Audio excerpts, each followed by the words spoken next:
All right, welcome back to Joe on Joe, everyone. It's me, your host, Joe Slepsky, and I'm very excited today. I'm in the hills of Silver Lake, California, high atop the Silver Lake Boulevard. Hyperion Boulevard, yep. yeah. I think it's East Silver Lake. With my special guest. He's a friend. He's a writer out here in California. He's a former art dealer, and I've got so many questions about that we're going to talk about. But he's a talented guy, and his name is Fred Perlberg. Fred, welcome to Joe on Joe. Good to be here. Thanks, Joe. I'm so happy to have you. We're going to be talking today about an episode called The Greatest Evil, and it's notorious in G.I. Joe fandom because it's all about the dangers of drugs, and it's about the drug epidemic and the villain, the head man, who is a notoriously terrible G.I. Joe villain. So I hope you're ready for this. I am. It sounds like it sounds like something Trump would have referenced. Yeah, pretty much. It's something he would have demonized. Except in the difference being on this episode, it actually brings the Joes and Cobras together. It unites people instead of divides them. It's interesting you're saying that because this week is election week, and when this episode drops, it will be November 7th. So hopefully, everyone in earshot, regardless of your personal persuasions, went out and voted, because we can't have a democracy if everyone doesn't have cast their opinion. Right. Very important. That. So, Fred, welcome to Joe on Joe. You're from New York. You're a writer out here. Tell me what you're doing out here in California, man. Well, I moved out here March 5th. Drove out. Drove my 20-year-old car out here. At this rate, it might outlive me. What 20-year-old car is making a cross-country trip? It's a old Audi A4. Okay. And it's a manual. They make Audis to last, don't they? Isn't that one of those cars that like you see a lot of old Audis? Yeah. I'm not a car guy. So and they'll always pass the emissions test for some reason. Really? Because it's made by Volkswagen. So they got that trick. Oh, they did get in trouble for that, didn't they? Yeah. I mean, it's just like any test. Everyone's cheating on the test. That's true. If you're not cheating, you're not trying. Right? Yeah. Is that what they say? So packed up some stuff, came out here, and dove right into. The reason why I'm here is because I took your wife Rebecca's sketch class at Second City. Listen, I tell you what, Joe and Joe listeners, you guys know Rebecca. Perhaps you know her by her name, Toilet Teal, the Cobra cleaning lady. She's a very talented writing instructor. She's a talented writer as well, of course, but she's excellent at what she does as far as tutoring people how to create characters, how to write sketch, how to find the center of your scene and all that stuff. And an amazing director. She really is. I agree. I've, in a real way, if she listens to this, which we know she won't, but in a real way, I've been pushing her for years to get back to that. That's when I first met her. Definitely. She was directing a lot back in Chicago, and she's wonderful at it.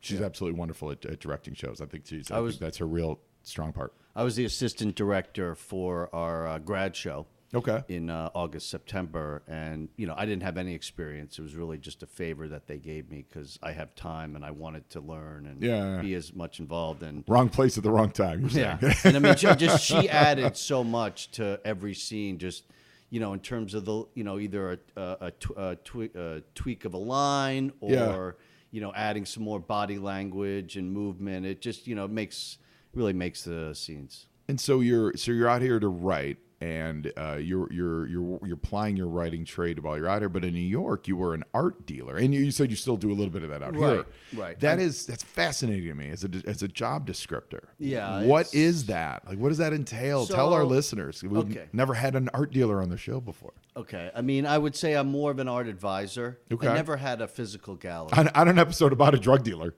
we're having an art dealer. So it's all about dealers today. Right. There's probably there might be a connection. They're both pretty seedy businesses. So basically, if someone is interested in buying art, I can help them find things that they might want to look at. But I know the galleries and the artists, so I can help them make a better investment. Because if you're spending 5, 10, 20, 50 grand on something, you don't want that artist to be a chef a year later. You want to know that this person has the artist that you're buying is going to continue to have good ideas and a good career. So I try to find artists who are showing at good galleries because just like any other business, art isn't, just like, writing and stuff and making movies, it's not all about the content, although we'd like to believe that. It's about the marketing and the spin and the powers behind the scene. So those are the galleries. And, marketing is a big part of art. So I take people to those galleries and try to find things that they can live with that I think, represent good intellectual ideas and good prospects for down the road. It's fascinating. It's like you're an art facilitator. You're putting the right client with the right creator. Or just tell people what to buy. Just buy that dummy. Just buy that dummy. That's the best part of the job. Just tell people what to do. Now, does that come from are you an artist yourself? Does it come from a passion for art, or where's the origins of that? Well, it comes from I sort of grew up with it a bit. My mom was a trained artist and became an art therapist. She was never a working artist. She was a mother, but she went back to school later in life and became an art therapist. Wow. My dad collected a little bit and was always interested in art. And I have a half sister. My mom was married to an art dealer before. So my half sister works for her dad. So I just grew up. You grew up in that world. I grew up interested in art. And after a few years in finance in my 20s, I was spending more time thinking about and reading about it, and I couldn't really see myself working, for a large company in the business world. So I pivoted. So is it? It sounds like to me like it's a very social trade. Yeah. Where you're getting to know the artists, you're getting to know the buyers, you're learning their likes, you're learning the artists' aspirations, and is that? It's definitely that's probably why. I wasn't as good at it as I could have been, but it's a lot of connecting the dots. A lot of this knowledge is not proprietary; it's all out there. You can figure out who the popular artists are. You can figure out everyone knows Banksy, but your job is to find the next Banksy. Yeah, find the next Banksy, or just find people who want to buy Banksy. Yeah, sure. That's what's really valuable. Like, who are the people who have money and want to buy art? Now, I never networked the way that, a really successful art dealer does. Mm-hmm. And I'm not, that's just not my personality. I'm better in a one-on-one situation. And, I'm not just a natural salesperson. Mm-hmm. But, for certain people, my personality does match up with what they're looking for. Not everyone wants sort of, someone who's a really over the top, or just, some people might want like a monotone type robot type person to just level with them. And that's the type of art dealer I have been. Well, I think there's a very reassuring quality to that. I think a lot of people respond to that honestness. What you described is very similar to the kind of stuff we do on a much smaller scale with comics over at Golden Apple, where we get a customer come in and they go, I really like this character, or I really like this artist, or I like that. What do you guys have that I've never seen before? And then it's incumbent on me to know what we have in our inventory. Like, this is, you said you like Steranko. Well, this month we actually have his first comic book work.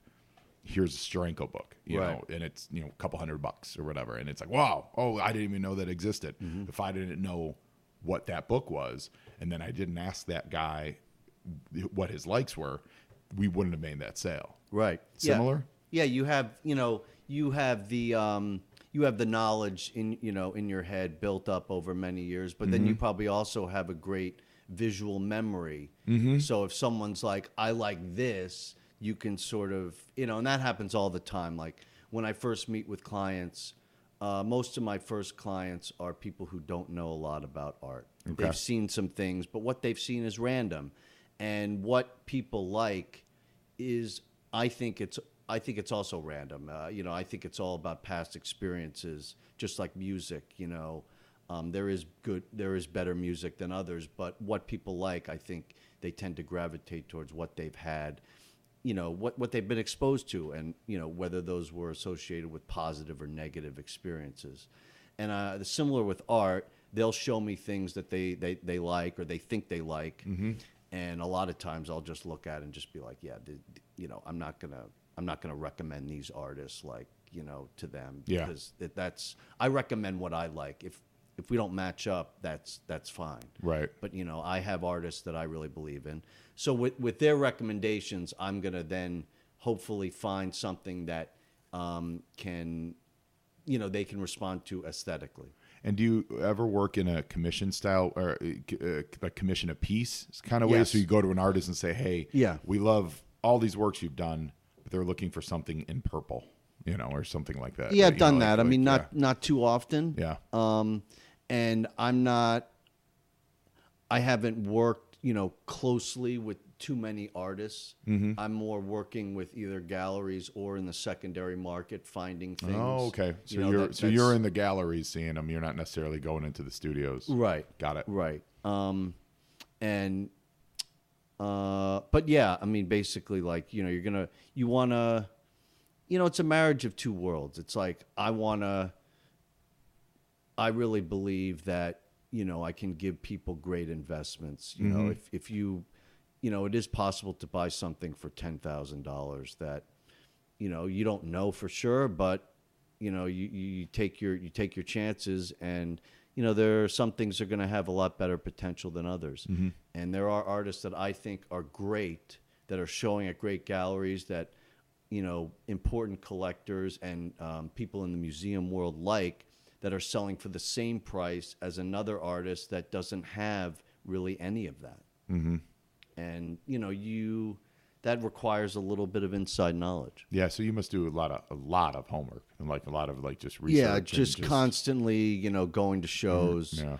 poring over, I basically know almost, most of the important artists since 1970. That's wild. So that's in New York. You're still dabbling a little bit out here in A California? little bit, yeah. But, I'm basically just working with a few clients who I've worked with for a while, and I'm not doing the requisite schmoozing and Do they ever bring you in and they're like, I got a new office space and I'm looking for a piece for this space, and you see this, you know what I mean, and you work like that? We'll just talk about, for an office, you're gonna want it to be maybe a little less provocative or a little less strong of a piece. So yeah, sure. Do you find it rewarding? I do. I mean, the art business itself is tough, and there are a lot of people. A lot of people's first instinct is just to try to rip you off. Yeah. Just like, I mean, unfortunately, that's pretty much every business. Well, yeah, welcome to it. And if you're in the arts, just like in the film and writing and comedy business, you sort of in your head, you're always thinking, oh, it's fun, it's creative, it's this. But the business side is as or more cutthroat than any other business. Right. But it's definitely fun to when you have clients you like to work with and you help them find pieces and you deal with galleries and artists that you also like. I mean, yeah, that's great. It's great. Just, everyone's happy all around. What are you? What kind of art do you deal in? Is it like paintings? Is it portrait? Is it everything? It's is mostly it sculpture? mostly flat things. Yeah. Because I was based in New York and space is limited. Ah, that's great. So Makes a lot of sense. Painting and photography. Yeah. But a good amount of photography as well. A lot of the smarter conceptual artists are photographers. Mm-hmm. But yeah, basically those two things. Works on paper, drawings, but not a lot of large unwieldy sculptures. I'm going to get this wrong, but there was a great quote or something about like when they invented the camera, about how that changed just the need for art. Not the need for it, but just the thrust of it. Do you know what I'm talking about? It was like a turn of the century thing, where basically it was, once you can capture life, it must change the job of the artist. Right. So there's something like that, and I'm being so vague here. But it was a profound thing because it was it always stuck with me, because it's like it's society propelling the course of where an artist goes. Where previously it was, I need to capture what I'm seeing because there's no other way to render this concept to other people. Right. And now we can all go more conceptually. Yeah, I mean, I think I might not know exactly your reference, but just, the idea of being able to capture something on film that, you don't have to be there in person to see, to sort of see what it looks like. Obviously, in person and on a photograph is always different. But, in general in society, we think that, it is a representation of what it is of course, gonna change things. And, to fast forward to today's world with the internet and Instagram and stuff, a lot of art is circulated and appreciated and coveted just based on the images. If it can photograph well, it will probably sell better. What did you think of the Banksy prank or stage setup or whatever, whatever you want to call that last couple weeks ago? I thought it was funny. Yeah. I do think that, in general, now that I'm in comedy, or at least trying to be in comedy, I think people in the art world think they're a little funnier than they are. Oh, okay. I would say like it's maybe that was, that's a funny prank just based on because he's in that space. Yeah. I don't know if, line that up against, some of the really good comedians and writers right now. I don't know. Yeah. A couple of years ago, so work at Golden Apple Theater in Melrose, we actually had a Banksy piece behind the building for years and no one knew it. Right. And then, and it was on I think it was on like a telephone pole or something like that. But one Saturday morning we came in and there was a truck or something like whatever, and they were out there and they were kind of like, I don't think they were supposed to be doing it, right? But they were like carving it off the wall. Mm-hmm. Did they get caught? Did they get away with it? No, they got the piece. Yeah, and it turned out that we had no idea what they were doing. We were just like, what's this? There's like a work crew back there. What's going on? Right. And it turned out it was a Banksy that had been there for who knows how long. Yeah, and that happens. No one saw it. No one noticed it, and then they just cut it off the wall. Happens a lot with his work. Yeah. Most of it's in the UK. But there've been a lot of stories about just people taking a piece of the wall. Yeah. Well, I enjoy the level of public discourse art that takes place in Los Angeles. Chicago has a lot of graffiti, and then that's a debatable, like the discourse there. But like out here in LA, there's a fair amount of graffiti too, but there's a lot of what you would typically call street art, and like with political statements or just saying something about the news of the day, and it rotates very fast if you're paying attention to it. Have you seen a lot of that? Yeah, and it's great weather for street art too. I mean, it's not gonna, not just making it, but just things can last. But as you said, I mean, there's just a lot. There's so much more space than in New York. More parking lots, more blank walls. So, it's a great place for artists, for skateboarders, for people on. Well, I was going to say tricycles, but on the scooters, those bird scooters. Those bird scooters. I did my first bird scooter a couple of weeks ago. I'm fascinated by this art dealer stuff. I love it, and I look forward to seeing what you do out here, because if that's a thing you want to continue to pursue, and with the writing and stuff, but like if you do gallery showings and stuff, I'm not saying Toilet Teal and I are there to buy $10,000 pieces. But we will come out and be a face in the crowd for you, my friend. I'm a fairly fun guy to go to a museum with. I bet you know a lot, yeah. And, I do have, I would say in my fantasy world that so far only exists in my mind. Yeah. If I make a go of this writing and have a career in that, I would love to open up a gallery where, the financial risk isn't as important, and I Amazing. could, have something that would promote young artists, but also just like a great space to, bring people together. Maybe I think these hybrid spaces are great for young creative people. Have you been to Gallery 88? No. Oh, you need to check that out. We'll talk about Where's that? It's on Melrose. Okay. It used to be literally next door to Golden Apple. Then they moved down the street. But there, it's one of the more popular. What would be the pop culture? Would be the right way to phrase it. So they do a lot of gallery showings of like Back to the Future art, and so they sell prints of, people's fine art, like really good looking stuff, but it's all various artists' versions of Back to the Future characters, or Steven Spielberg movies, and then it'll be all Spielberg movies in all various forms of media and things like that. Yeah, nice. It's interesting. You should check that out. It's kind of a cool place. So speaking of dreams and speaking of following your dreams, we're gonna be right back after this message. Joe and Joe listeners know that I love comic books, G.I. Joe, pop culture, and my wife and dogs are pretty great too. I also love learning how people get to where they're at and where they're going. All of that comes together over at the Dreamer Comics podcast, except for my family stuff. That'd be really weird. Omar Spahi interviews someone from the comic industry every episode, and they break down the journey that creator took to get from reading comics to creating them. Comic luminaries like Jim Valentino, Ross Ritchie, Kyle Higgins, and so many more can be found at DreamerComicsPodcast.com or find them anywhere you get your podcasts. Everyone has a dream. Learn how to make yours a reality. Now, Fred, we're back.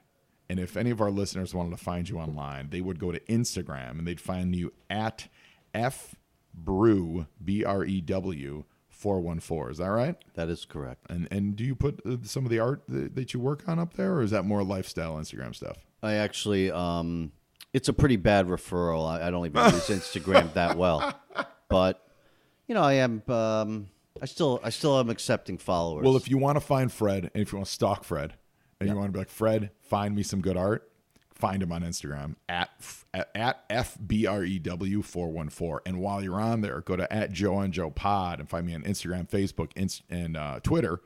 Follow me. Send me a like. Let me know how you're doing. Send me an email to joeandjoepod@gmail.com. Let me know, do you want to be a guest on the show? Do you love the show? Do you hate the show? And go to patreon.com/joeandjoepod and help support the show. You guys know we do our Joe and Joe Illustrated podcast, which is deep dives into every single issue of G.I. Joe, Real American Hero, the comic book, page by page, panel by panel. And that is the only place you can hear every single episode exclusively. So, Fred, today we're talking about G.I. Joe, The Greatest Evil, Part 1, drug abuse it's more than just like a show about it. There's drug abuse in the ranks of G.I. Joe, Fred. There is a soldier who has a problem, and he has to deal with it, and it's awesome. I mean, it's not awesome, but it's awesome. It's it's shocking. Real life it's shocking issues is the right word. It is real life issues. It is absolutely shocking for kids and for adults. Kids, yes, it is a shocking episode. So fans of Lieutenant Falcon, you know what I'm talking about, and get ready for it. What is your exposure, background, history with G.I. Joe? I would say it's very, very limited. Yeah. When I was growing up, I was born in 1976, so in the 1980s, I think G.I. Joe was quite popular. Oh, yeah. I'm not sure when it started, but a lot of my friends were into it. I was not, but, I know that G.I. Joe, it's the Army, right? Yeah. It's the Army? Yeah. Okay, I got the military category, right? Well, it's Army, Navy, Air Force, and Marine. It's all branches. They're actually the cream of the crop. They're the best of everything. Oh, I see. But they go to their own special missions unit, which is G.I. Joe. Oh, that's what that means. Mm-hmm. Yeah. So the unit is called G.I. Joe. Oh, I thought G.I. Joe was a person. That was in the 60s and 70s. There was a large, tall, like 12-inch figure, like this big. Okay. And it was a competitor to Barbie, and it was G.I. Joe, and then it was the G.I. Joe Adventure Team, where it was the guy G.I. Joe, and he had his buddies. Then they all went on like scuba diving adventures and cave spelunking adventures, not necessarily fighting people, but just adventures around the world. There were astronauts. There were all kinds of stuff. Did they ever have G.I. Joe and Barbie get together? No, they were competing. I believe they were competing companies initially, and Barbie's Mattel. Then no, they were competing the whole time. Okay. Yeah. No, so it was a competitor. It was to get that boy market. So no, G.I. Joe and Barbie have never really. But Ken was definitely scared of. Well, G.I. Joe. Ken would have gotten it handed to him by any version of G.I. Joe. G.I. Joe had Kung Fu Grip. Yeah. Which, if you don't know what Kung Fu Grip is, it is. I'm demonstrating it like this. Put your hand like you're using your hand like you're making a C, and that literally gave him the ability to hold things. And that's a huge advancement in the toy market, because if you think about Ken, what was Ken? Ken was like a flat flipper hand. Couldn't even do the Vulcan neck pin. Right. Couldn't do anything. Couldn't even zip his own pants. Right. G.I. Joe, bonobos, Kung Fu Grip. I think those bonobos, yeah. right? Kung Fu Grip, all of a sudden, he could hold, like they weren't soldiers at the time. They were adventure dudes, but he could hold a kayak. He could hold a rope. He could hold whatever. Wow. Then translate that to when they went back to soldiering here in this iteration, the early 80s. Then they could hold guns. They could hold whatever. So, yeah, Kung Fu Grip is what it's all about. So Ken is not going to overcome Kung Fu Grip until he gets that problem fixed. I remember Eddie Murphy referencing the G.I. Joe with the Kung Fu Grip. Oh, yeah? One of his comedy specials. He did, didn't he? Yes. I got about as much detail on that as I do about the quote about the history of art and photography. So that's the kind of detail you're getting here on Joe and Joe.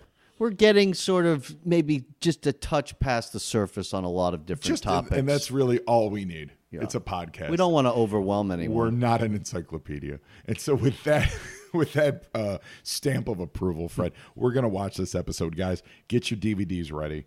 We're going in with The Greatest Evil Part 2. This is off of the DIC Season 2 Disc 2 collection. Yes, sir. So Part 1? Oh, yeah, we're watching Part 1. Right. Yes. Okay, did I say Part 2? I'm sorry. Yes. I think it's going to be Part 1. Yes, and, Greatest Evil Part 1. I can't wait. There's going to be, I'm going to be left hanging. You obviously. are. Then you're going to have to tune in next week to find out what happens, though. Oh, that's how you get people. That's how I grow my readership. Right. One listener at a time. I just do two-parters, and I don't tell them what's going on in the next one. Right. Guaranteed the previous guest is going to tune into the next show if you keep doing the Part 1s and 2s. One of us is in marketing, Fred. Wow. One of us is using his marketing head. All right. So here we go. So this is this new way of starting the cartoon, and I don't know, Fred, if you've watched. I don't know. Were you a cartoon guy? Let's get into that. Were you a cartoon guy when you were a kid? I was. I liked the superheroes a lot. I would say, in terms of action, that's sort of where I was at. Superpowers, like the Legion of Doom. Yeah, and the Legion of Superpowers. The Justice League. Yes, I think is that right? Yeah, absolutely right. With the headquarters in the swamp. Mm-hmm. Yeah. So these guys are headhunters. That's the dude. And then the dude with the ponytail, that's Headman. He's the big drug dealer, and the headhunters are his stooges. That's Headhunter? Yeah. With the big chops? Yes. Wow. He's a headhunter, and he's like his street level. Spark is the drug. And Headman is like he's the kingpin of crime. Oh. Cindy looks pretty healthy for a drug abuser. Well, not after she hasn't tried Spark yet. That's the thing. Right. He just introduced this new drug. Oh. Also, for anyone referencing, this is like that one block. I think it's like Death Wish 3 or Death Wish 4, where there's like one city block that has all the crime. That's what this block is. Right. That's a deep cut. There's going to be 4 people that get that reference. Looks like a movie set. Yeah. And who are these guys without faces? Well, they're headhunters. The other guy was like the main headhunter. Like they're his stooges, basically. And they're robots. No, they're people. They have people. those things. Yeah, they do have Cobra robots on the show, and as far as like animation goes, it allows the animators to like blow people up because they know that they're robots. But these guys are regular soldiers, and that's Headman. If you don't know he's evil, just look at that soul patch. The soul patch tells you he's evil. Yeah, yeah. Reminds me of Flash Gordon. Yes, I was just listening to that soundtrack on the way up here because we're going to go see Bohemian Rhapsody tonight. Oh yeah, that's right. Yeah. And I love that movie. The movie's great. Yeah, absolutely great. So this is the intro, and we've got this the rock and roll like wrestling theme song, and you get little clips, and these are all the Joes. And what this would have been, Fred, is these are the Joes that were on sale at the time. Right. Okay. So the line is almost just about to turn 10 years old at this point. This aired in 1991, and it started in 1982. So the earliest Joes wouldn't have been for sale. They would not have been on the shelf. So the cartoon, since it's there to sell the toys, it's focusing on these new characters. And in this episode, we're specifically dealing with the DEF, the Drug Enforcement Force. Yeah, the DEF leader, Drug Enforcement Force, which is like Shockwave, Bulletproof. So written by Bob and Eve Forward, The Greatest Evil. And then they fight Headman. And this was G.I. Joe's attempt to get it relevancy. Those are their real names? Well, they might be pseudonyms, honestly. I mean, a husband and wife team wrote a they definitely were husband episode? and wife. Yeah. Definitely were husband. I think they later went on to write on Beast Wars, the Transformers show. And a little bit of trivia. Oh, see this? See how angry Falcon is? Falcon in the G.I. Joe movie was voiced by Don Johnson, of all people. Oh. Oh, yeah. He wouldn't have been my first choice. No, He's not- But he's a jerk in the movie, and don't Falcon's know. a jerk on the TV show. He's sort of, hair gel T-shirts and a light white blazer. Yeah. Well, yeah, but that's. But, But think about personality-wise. If you need to cast a jerk who would do drugs eventually, yeah, that's true. I think you end up with Don Johnson. Circa 1988, 89, 90, right? I think that's your answer. Now, certainly, that's not Don Johnson doing the voice now. That's Duke, and in the movie, Falcon was Duke's brother. And on the TV show, they've never kind of reiterated that, except for this episode. This episode cements that, yeah, they really are brothers. Oh, okay. Yeah. Just because, sometimes things, especially cartoons then, the continuity wasn't a real stickler, Right. But the fact that in this episode, they do reference being brothers again. So that's kind of cool. Like if you're a kid, 10 years old, watching this, going like, oh my God. It's official now. Yeah, right. Right. I knew this whole time. They never mention it. And Falcon is just going crazy here, guys. Attention, Crimson Guard number 1. Now, this is a Crimson Guard elite. He looks elite. Yes. So Crimson Guards, think about, you a Star Wars guy? Oh, yeah. Okay. So remember the red Imperial Emperor Guards. Exactly. They took that idea and they made Crimson Guards for G.I. Joe. So Smart move there. Yeah, exactly. I was drawn to the burgundy. It looks great, right? There's something just sinister about it. Like, you can't wear that outfit and be like, I'm a good guy. You're like, no, you're a bad dude, and you're probably elite. Yep. And so that's a Crimson Guard. Yeah. Maroon means mean. It really does. Think about any good maroon heroes. Are there? The Flash, I guess, wore maroon-ish, reddish. Wait, maybe. What about Flash Gordon? Didn't he have a red suit? He was red but and it wasn't yellow. maroon. Well, it was really red. It was more red and yellow. But yeah, and Flash is sort of red and yellow, not maroon. But I think they still would count. So Falcon, he's high as a kite right now. Let's get real talk here. Oh. He's high as hell. That's what they're doing. Like, the kids may or may not notice that now. They may think he's just being reckless. He's been doing the Spark. The spark. Yeah. Wow. So yeah. if you're watching this as an adult, that's what you're seeing. Like, they don't. So who's high right now? Point him out. Okay. So that's a Crimson Guardsman. Yep. He got a phone call that he has a family emergency. We don't exactly know what that is yet. But that's Duke. Falcon, who he just pulled out of the wreckage, is right there. Oh. He's high as a kite. Yeah. Like, he was jacked up on drugs, which is kind of cool and groundbreaking for a Right. kid show. It's like, remember, they would be like, this week on a very special episode of Blossom, be like, Blossom tries marijuana, Right. Like, that's what this episode is. Yeah, but these guys are also flying helicopters. It's much more dangerous than just like getting in the way of Joey. Superman saying, Whoa. never did crack. No, he didn't. Crack wouldn't work on Superman, though. Leave me alone. Body wouldn't metabolize that, I don't think. I think Batman it would have worked on, though. Like, Batman could have smoked some crack. And Robin definitely. Robin definitely did. Robin experimented. He went to college in the 60s even. He went to college. He experimented. So look at this. He's getting withdrawal. Just need a little more energy. Like, this is awesome. It's an interesting bag to keep your drugs in. Yeah, I mean, we're going to commercial. We'll be right back. Today's file card is on the G.I. Joe Drug Enforcement Force leader, Bulletproof. His file name is Earl S. Morris. His primary specialty is the DEF leader. Secondary specialty is Federal Marshal. His birthplace, Chicago, Illinois. And his vehicle specialty is the G.I. Joe AH-74 Desert Apache. He's the pilot. Bulletproof served in Central America, the Golden Triangle, and the Caribbean as a field officer of the Drug Enforcement Agency before drawing the assignment to head the G.I. Joe's DEF detachment. His codename wasn't picked out of a hat. It was given to him by the very people he tracked down. The world's drug dealers and their private armies of Uzi-wielding thugs. In countless raids and all-out firefights, they saw him leading his men into the thick of the action, and he never took a single hit. They said, he must be bulletproof. Quote, I don't believe in any magic charms. I'm just really careful, and I practice shooting every day. The first little nitpick is this is a file card that has his primary specialty is what he is on the team, his current title, and that's not what his specialty is. He has to specialize in something else, not being the leader of that subunit. I hate that. Anyway, I like Bulletproof. I think he looks kind of cool. It's a little generic, and I will say this, if he's part of the Drug Elimination Force, and as I'm recording this, I realize I say Drug Enforcement Force the whole time throughout this episode. Correct me. He's dressed like he's really just built for the jungle, which I guess they're going to the jungle too. But there's a lot of drug use in the city. He does come with a detachable microphone, which is exciting. But all of his weaponry are the same kind of green, and that matches his suit. Like, so there's not a lot of differentiation between his suit and his weapons, and that bothers me a little bit, especially when they animate him. He doesn't really stand out on this episode. However, I like his haircut. He's got a nice high top fade. I love that he's from Chicago, and I like what he does. I also like the name Bulletproof, and I really love the idea that this might be the guy from Cops. So I'm going to celebrate Earl S. Morris, the DEF leader, codenamed Bulletproof. We salute you.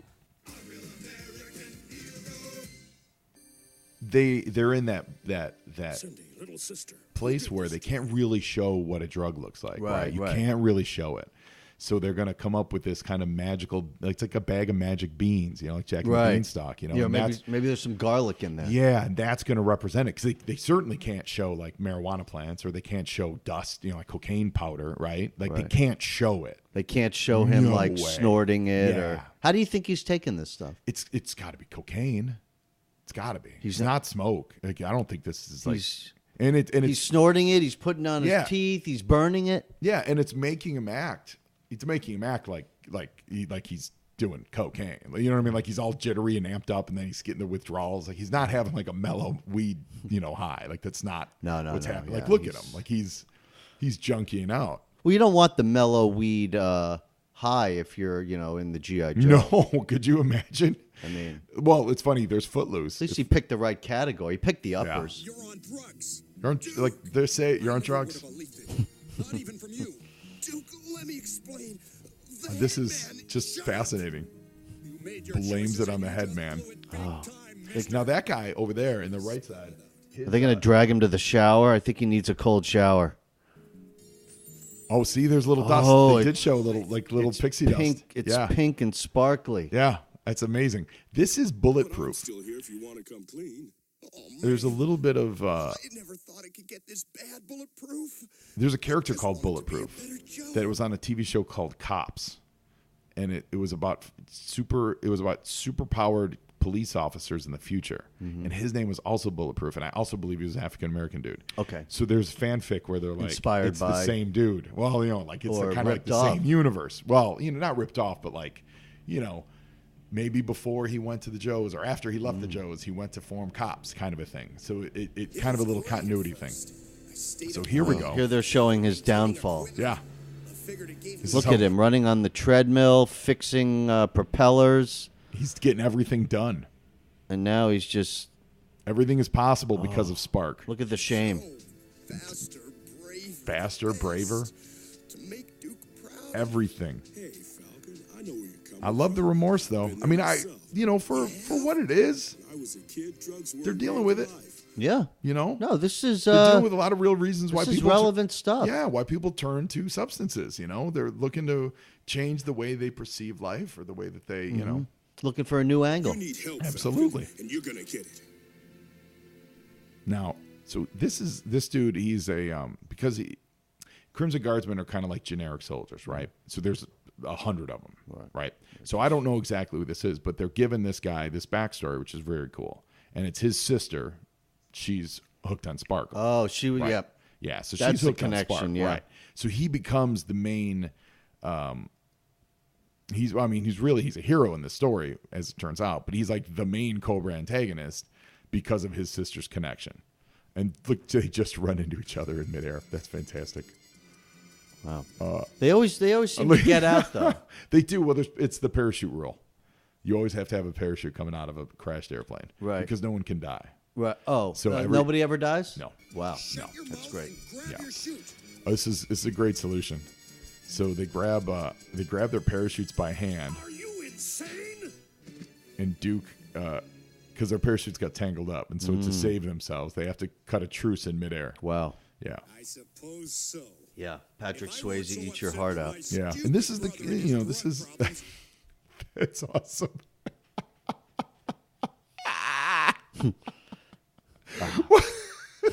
This is where they have this big reveal. Yes, this is great. Wait a minute, your brother's on drugs? Yeah. My sister's on drugs. Hold on a second. When did he tell you? Oh, well, Yeah. at between 10,000 and 5,000 feet. Hey, this is the opioid crisis right now. So now it's like, wait a minute. My Democratic brother's on drugs, on opioids? Your Republican sister's on opioids. Maybe we're not so different. Maybe this will bring us together. Yeah. There's a lot to be said here. In a minute. So the only thing standing between us and the headman's downfall is each other? Exactly, Duke. The only I thing. think there's a bigger enemy to fight. This is great. For And us. what's hilarious here is, so Duke is he's the top sergeant, first sergeant. Right? Okay. So he's one of the guys in charge. Yep. If I can This convince guy? Cobra Commander, He's not in charge of anything. No, he does say He does say, just has great hair. To be fair, he says if I can convince Cobra Commander, but he has no authority to. See, and here we go. Cobra Commander, drugs are big business, which means the headman I mean- must be accumulating piles and piles of untraceable As unrealistic as this show is, this is a great episode. Oh, Fred. Well, I remember this guy. Who's this guy again? Seated down. Cobra Commander. Yeah. Yeah. I remember his voice. Oh yeah. He also did Starscream on Transformers. Okay. Yeah. It's Chris Latta. Yeah, I mean, Cobra Commander he's epic. Like he's been in, with the exception of the G.I. Joe Extreme stuff. He's been in every iteration of G.I. Joe. He never goes out of style. Like we talked about some characters they use and some they don't. You know, Right. sometimes Duke's in it. Sometimes Cobra Commander's always in it. yeah, He's probably in more episodes of G.I. Joe than anyone else. Period. End of story. Great villain. Very great voice. Great laugh. Yeah, cheap animation because they don't have to animate his mouth. They just draw the hood. Just the hood shakes a little bit. They don't have to do the lip flaps and stuff. Like there's everything about Cobra Commander is amazing. So we're gonna join forces with Cobra. We'll be right back. G.I. Joe will return. Hey, listeners, if you're anything like me, all apologies to your family. I'm just kidding. It's likely that they made you this way. No, I'm talking about that I'm always looking for more G.I. Joe content, and I think I've found it. Stop what you're doing. Okay, don't stop listening to this podcast. Can't you multitask? And go to Facebook/Special Mission Force. Brian Wilkins is curating all kinds of wonderful, nostalgic G.I. Joe content, including new pics from his fantastic Instagram page @Special Mission Force. On his Instagram, he's taking photos of Joes out in the wild, in the real world, doing stuff. For me, the two things that stand out the most are his variety of characters that he takes pictures of and like the depth of field in these pictures. It's just a wonderful job of directing focus for you. I think you really will enjoy his work. So like him on Facebook, follow him on Instagram and Twitter, and get ready for his website, specialmissionforce.com. He's a name to watch in the G.I. Joe game, so get on board now. Now back to the show. Wow. So that was a good guy and a bad guy. They shot each other. Yeah. So one thing that I forgot to prompt you for, it's not me. I ask all my guests if you could be a member of the G.I. Joe team or of Cobra, what would you be? Who would you be? I think I'd like to be a villain. I love it. I love it. I like to be a villain. I'd like to, every episode give a restrained grin, sort of, I don't know. I'm a big Seinfeld guy. I see a lot of connection between Cobra Commander and Newman. Newman. Someone plotting behind the scenes. Okay. I love that. So do you want to be a guy that would like plot behind the scenes or like kind of a Newman-esque character for Cobra? Like, Yeah.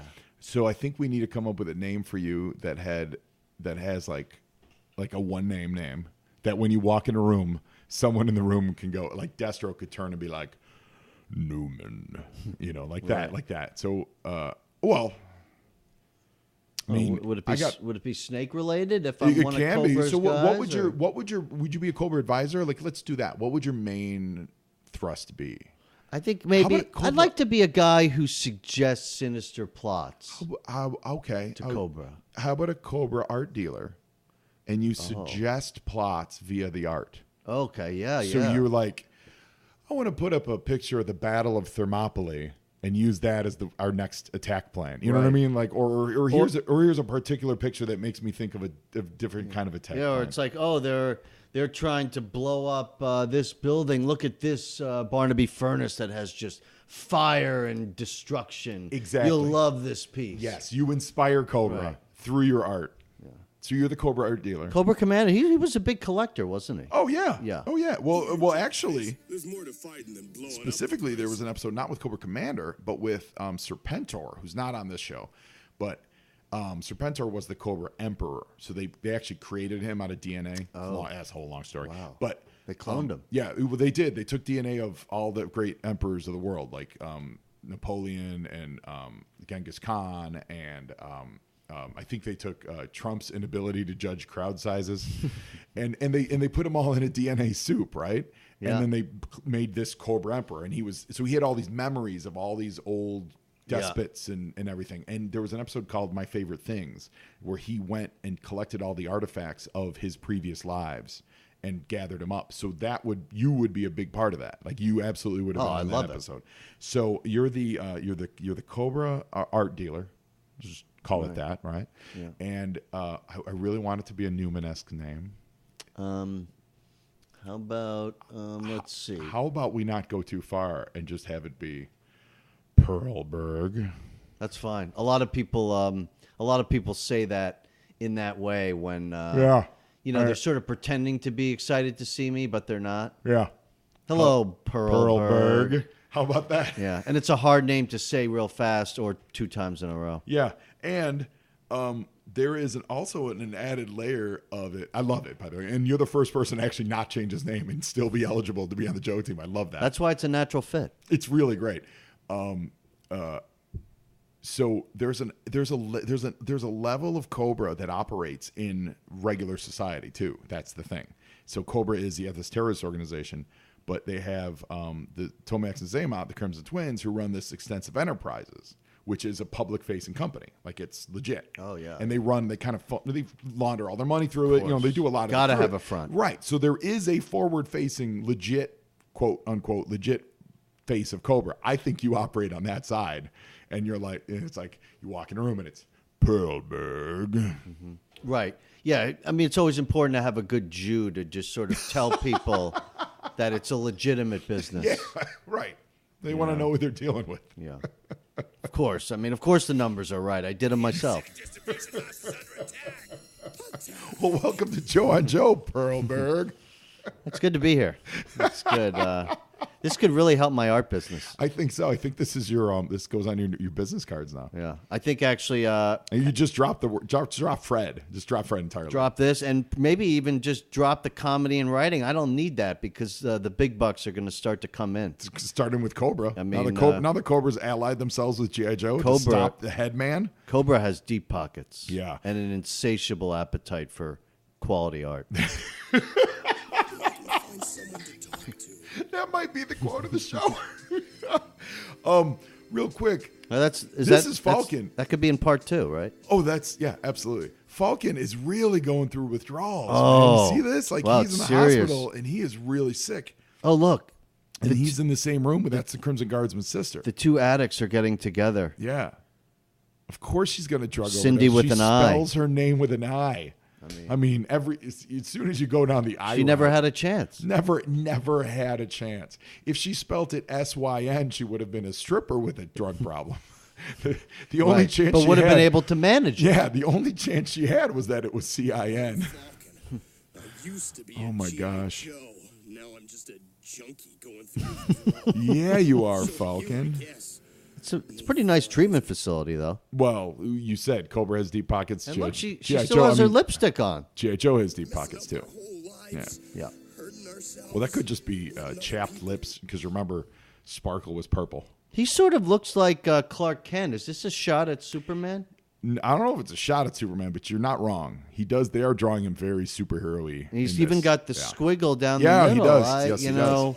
The headman wants you. Yeah, this guy, this saber-tooth looking guy, What's going on here? the headman is kidnapping these two because, of course, there's only 2 drug addicts in all of America that the headman has to focus on. Meanwhile, the Joes are destroying the city block again, just like that Death Wish movie.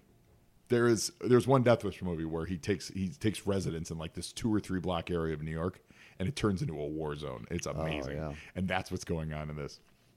But I like seeing Cobra fight side Those by are side with G.I. they're Joe. shooting lasers. Yeah, they shoot lasers on the show. So does G.I. Joe take place in the future? Like what?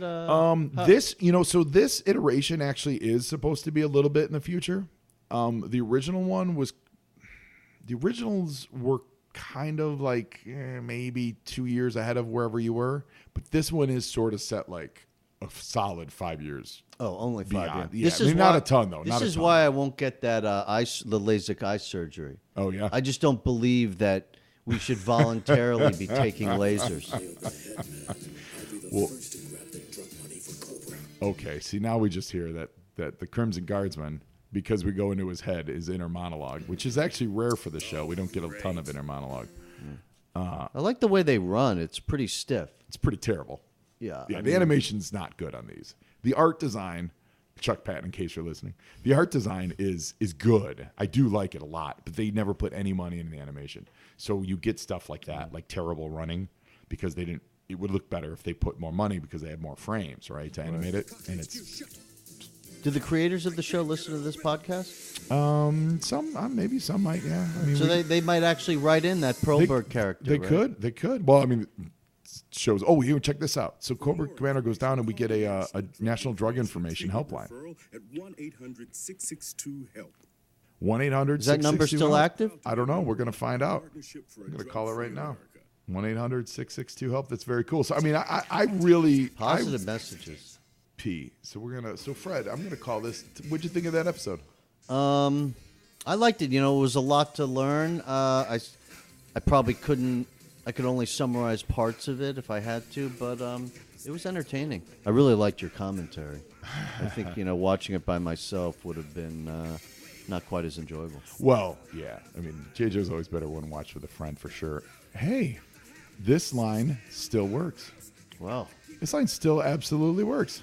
Did they reference G.I. Joe? No, not at all. But it is still the National Drug and Mental Health Awareness. So everyone, in a real way, 1-800-662-HELP. It's legitimately still a phone number. Wow. Now. Now we know, and knowing is half the battle. Right. I did know that was Yeah, the tagline. that's awesome. Right. That's really cool. Now this podcast is, Now this podcast is subsidized by the Trump administration. Right. I mean, we're legit now. It's good. It is good. I remember thinking. I think we've talked about this actually on this show. We've teased it a little bit. I forgot. I didn't realize we were coming up so fast on this episode. That this episode was always kind of a joke, and it is. Headman's a silly character, but this episode was great. They showed like the withdrawal, the pain, like the damage it does to families because Duke and Falcon Yeah. are brothers, and the Cobra guy and his sister family. And I love the intervention. The friends that were there for him. Yeah, That- Bulletproof that was they like didn't just dismiss him. They Nope. didn't just they treated him with some care and love. totally. Yeah, Bulletproof was like, I had problems with drugs too when I was a kid, and like it was my neighborhood, and we overcame them, and blah blah blah. We're gonna get you help. That's great. They didn't shun him. They said, you have a problem. Let's address it. Let's put you in a treatment center. They stuck him in the treatment center with Cindy. Yeah, well, Cindy with an I, who had no help. She had no hope. Brothers. Well, think about the thing. Let's do the math on that. The home life that produces not only Cindy, the drug addict, but also the head Cobra terrorist guy. Like, I think Cindy and Crimson Guard Elite's parents failed. Is what I think. Yeah. I think their parents really, really failed. Oh, well, Fred, this was a delight having you on, man. Well, thanks. This is the first podcast I've been on. Oh, yeah? And, Is the first episode of G.I. Joe you've watched? I would say from beginning to end, yes. Yeah. And I really, I would say I gave this episode more attention than any other episode Okay. that I might have watched Okay.